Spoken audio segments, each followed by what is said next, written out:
Today was really a day 14 years in the making. That's how long it's been since Andrea Constand says Bill Cosby sexually assaulted her. Today, she was in the courtroom as a jury convicted him on 3 counts of sexual assault.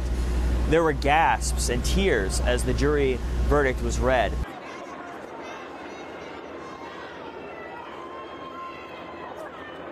Bill Cosby stared straight ahead at the jurors as the verdict was read.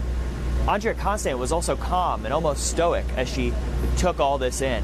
But then, later on, when jurors were let out of the courtroom, Cosby lashed out, cursing at the district attorney who prosecuted this case, saying that he should not be brought to jail immediately, that he should remain on bail. The district attorney wanted to send Cosby away right away, fearing that he's a flight risk. He has so much money that he could fly perhaps on a private jet and leave the country. It was a tense time in the courtroom before the verdict was read. You had prosecution team members coming in and hugging each other, unsure of where things were going to go. This was a much quicker verdict than the decision that was made in the last trial for a hung jury. That was 52 hours of deliberations over 6 days. This was 14 hours over 2 days. And it seemed that the key moment for the jury was when they reheard testimony from that key defense witness, Marguerite Jackson. She's the woman who came in and testified that Andrea Constand was making this whole thing up, that she had mused about setting up a celebrity so that she could sue him and get lots of money.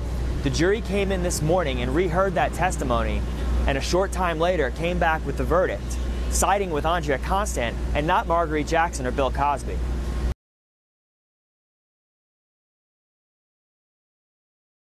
After the courtroom cleared, we saw a chaotic scene out on the courthouse steps. There were tons of photographers and media. Some other accusers who were here talked at the microphone about what they had experienced inside the courtroom and what they have endured, they say, for many, many years. They say this is really a verdict that is not only a triumph for Andrea Constand, but a triumph for all women who say that they are victims of men like Bill Cosby, who are powerful, who are have some sort of superiority over them, and who have made them feel shame and reluctance to come forward.